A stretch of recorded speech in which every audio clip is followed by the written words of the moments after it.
Assalamualaikum warahmatullahi wabarakatuh. Perkenalkan, nama saya Elisa dari Prodi Pendidikan Bahasa Inggris, kelas PBIA NIM 2110205020.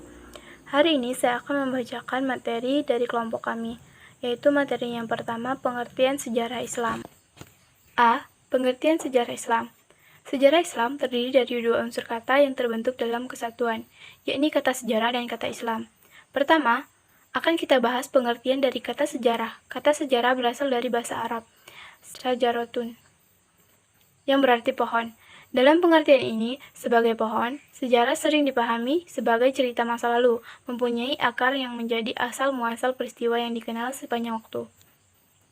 Secara terminologi atau istilah, kata sejarah memiliki beberapa pengertian yang bervariasi. Dari segi redaksi, para sejarawan memberikan rumusan beberapa batasan atau pengertian yang berbeda-beda. Misalnya, R.G. Collingwood memberikan batasan sejarah dengan ungkapan, sejarah adalah sejarah pemikiran. Sejarah adalah jenis peneliti atau penyelidikan.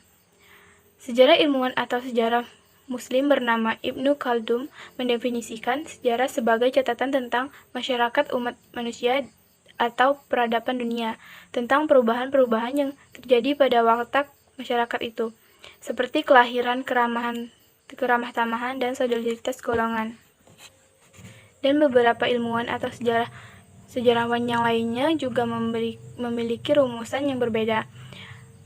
Nurzam Siddiq memaknai sejarah sebagai peristiwa masa lalu yang tidak sekedar memberi informasi saja tentang kejadian peristiwa itu, melainkan juga memberikan penafsiran atas peristiwa tersebut dengan berpedoman pada hukum sebab akibat yang ada. Syed Qutb memaknai sejarah sebagai bukan hanya peristiwa-peristiwa saja, melainkan penafsiran peristiwa-peristiwa dan pengertian mengenai hubungan nyata dan tidak nyata yang menjalin seluruh bagian serta memiliki dinamikanya dalam settingan waktu dan tempat. Dan Franz Roseltan mengartikan sejarah sebagai deskripsi tentang aktivitas manusia yang terus-menerus, baik dalam bentuk individu maupun kelompok. Dengan demikian, secara ringkas dapat dikatakan bahwa sejarah merupakan suatu ilmu yang memberikan penjelasan tentang pengembangan suatu masyarakat atau mencakup proses yang panjang. Sedangkan yang dimaksud dengan Islam yaitu agama yang datangnya dari Allah, baik yang didatangkan melalui perantara Rasulnya yang pertama maupun yang didatangkan melalui perantara Rasulnya yang terakhir, yaitu Muhammad SAW. Dari pengertian tersebut, dapat kita simpulkan bahwa yang dimaksud dengan sejarah Islam adalah peristiwa-peristiwa atau kejadian-kejadian yang sungguh-sungguh terjadi, yang seluruhnya berkaitan dengan agama Islam. B. Sumber sejarah Islam. Sumber sejarah sering kali disebut juga data sejarah. Perkataan data merupakan bentuk jamak dari kata datum, bahasa Latin yang berarti pemberitaan. Data sejarah itu sendiri berarti bahasa sejarah yang memerlukan pengolahan, penyeleksian, dan pengategorisasian. Adapun klarifikasi sumber sejarah itu dibagi menjadi dua, tertulis dan tidak tertulis. Dan sumber-sumber menurut urutan penyampaian dapat dibedakan menjadi sumber primer dan sumber sekunder. Berikut penjelasan sumber sejarah menurut bahannya. A. Sumber tertulis, kumpulan data verbal yang terbentuk tulisan.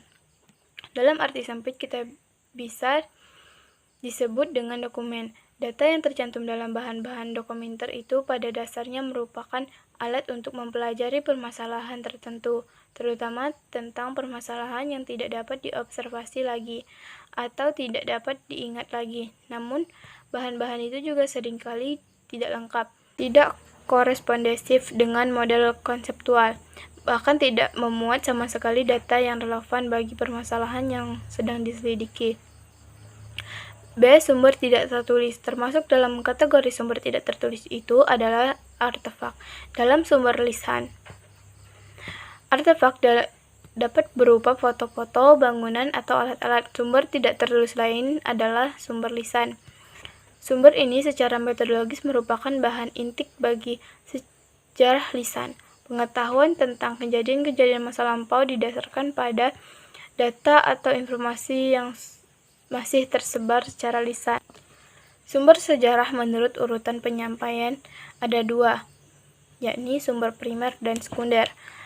Primer ditulis sezaman atau dekat dengan peristiwa sejarah oleh para pelaku atau para yang menyelidiki secara langsung. B. Sedangkan sumber sekunder ditulis oleh generasi yang tidak sezaman dengan peristiwa tersebut atau yang tidak menyelidikinya secara langsung. Contohnya, buku-buku sejarah yang ditulis para sejarawan zaman sekarang. Salah satu bentuk sikap selektif dalam memilih sumber sejarah adalah mengutamakan sumber primer dan menjadikan sumber sekunder sebagai pelengkap dalam mempelajari sejarah. Oke, mungkin sekian dari saya. Materi selanjutnya akan disampaikan oleh teman saya, Aulia Mutaki. Baiklah, saya Aulia Mutaki dan di sini saya akan melanjutkan penjelasan materi yang sebelumnya sudah dijelaskan oleh Elisa. Kedua, urgensi studi sejarah Islam. Begitu pentingnya sejarah bagi kehidupan manusia, di dalam kitab suci Al-Quran sendiri terdapat banyak kisah para nabi dan tokoh masa lalu yang berisi pelajaran yang harus dilaksanakan atau sebaliknya harus dihindari oleh manusia dalam kehidupan kini dan masa yang akan datang. Dengan mempelajari sejarah Islam, seseorang akan dapat mengetahui masa-masa kejayaan Islam di masa lalu. Dengan mempelajari sejarah Islam, maka akan membuat seseorang Muslim menjadi bangga dan lebih percaya diri akan identitasnya sebagai Muslim. Selain itu, lewat upaya pengkajian sejarah, tentunya kita akan diketahui pula kemunduran dan kelemahan yang pernah dialami oleh umat Islam di masa lalu. Tidak bisa dipungkiri bahwa sejarah Islam merupakan salah satu bidang kajian studi Islam yang menarik banyak perhatian dari peneliti baik itu dari kalangan Muslim maupun non-Muslim. Atas kegunaan sejarah itulah, pengetahuan serta pelajaran sejarah merupakan alat penting untuk membentuk umat dan bangsa yang baik maupun untuk mengembangkan rasa cinta dan kesetiaan terhadap agama, bangsa, dan negara. Kemudian, fungsi dan manfaat sejarah. Beberapa fungsi sejarah secara umum antara lain, yang pertama, fungsi pelajaran. Harus diakui bahwa sejarah merupakan pelajaran terbaik bagi kehidupan karena ia telah menyediakan referensi yang berharga kepada seseorang untuk mengambil keputusan tanpa harus ikut mengalaminya. Namun demikian, sejarah tidak akan punya makna apa-apa kalau tidak dibaca dengan empati. Yang kedua, fungsi model. Sejarah kebudayaan Islam awal pada masa Nabi bisa dijadikan paradigma membangun masyarakat yang adil dan sejahtera.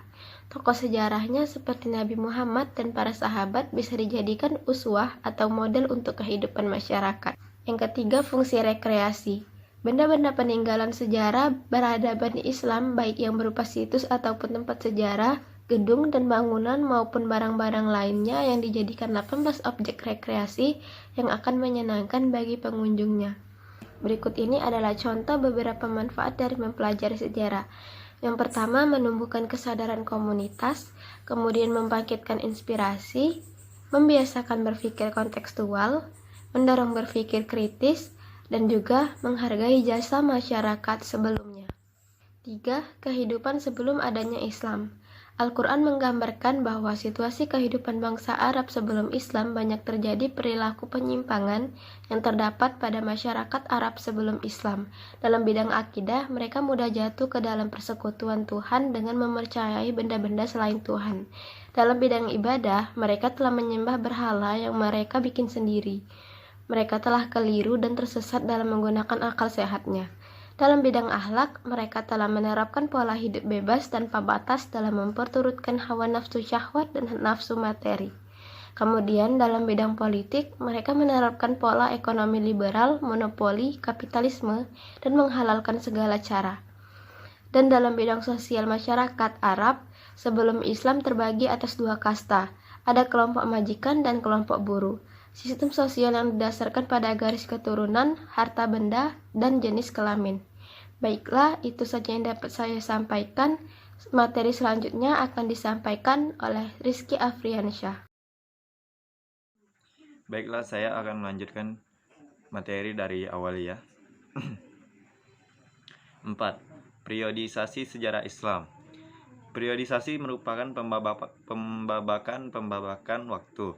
Setiap babakan merupakan suatu komponen dan kesatuan yang mempunyai ciri khas, serta merupakan kebulatan untuk suatu jangka waktu tertentu dengan kekhasannya. Menurut Dr. Andes Samsul Munir Amin, MA, yang mengambil pendapat Ahmad Al-Usairi dalam At-Thoriq Al-Islami, menyebutkan periodisasi sejarah Islam secara lengkap dibagi dalam periode-periode sebagai berikut. A. Periode sejarah klasik atau masa Nabi Adam sampai sebelum diutusnya Nabi Muhammad. Periode ini merupakan fase sejarah sejak Nabi Adam dan dilanjutkan dengan masa-masa para nabi hingga diutusnya Rasulullah SAW. B. Periode sejarah Rasulullah SAW 570 sampai 632 Masehi, yang dimulai dari tahun 52 sebelum Hijriah hingga tahun 11 Hijriah. Di dalamnya diungkapkan tentang berdirinya negara Islam yang dipimpin langsung oleh Rasulullah SAW. C. Periode sejarah Khulafaur Rasyidin 632 sampai 661 Masehi. Periode ini dimulai sejak tahun 11 Hijriah hingga 41 Hijriah. Pada masa itu terjadi penaklukan Islam di Persia, Syam atau Syria, Mesir, dan lain-lain. D. Periode pemerintahan Bani Umayyah 661 sampai 749 Masehi. Periode ini dimulai sejak tahun 41 Hijriah hingga 132 Hijriah. Pada masa ini, pemerintahan Islam mengalami perluasan yang demikian signifikan. Sayangnya, komitmen kepada syariah Islam mengalami sedikit kemerosotan daripada periode sebelumnya. Periode pemerintahan Bani Abbasiyah 749 sampai 1258 Masehi. Masa ini dimulai sejak tahun 132 Hijriah sampai 636 Hijriah. Periode ini memiliki karakter yang khususnya pendapat yang kedua, yang ditandai dengan kemunculan beberapa pemerintahan dan kerajaan yang independen, di mana sebagiannya telah memberikan kontribusi yang besar terhadap Islam. F. Periode pemerintahan Mamluk 1250 sampai 1517 Masehi. Pemerintahan Mamluk dimulai sejak tahun 648 Hijriah sampai 93 Hijriah. Goresan sejarah Islam yang paling penting di masa ini adalah berhasil dibendungnya gelombang penyerbuan pasukan Mongolia ke beberapa belahan negeri Islam. G. Periode pemerintahan Utsmani 1517 sampai 1923 Masehi. Pemerintahan Utsmani dimulai sejak tahun 923 Hijriah sampai 342 Hijriah. Pada masa awal pemerintahan ini telah berhasil melakukan ekspansi wilayah Islam di kawasan Eropa Timur. Pada saat itu, Hungaria berhasil ditaklukkan. Demikian pula dengan Belgrad, Albania, Yunani, Romania, Serbia, dan Bulgaria. H.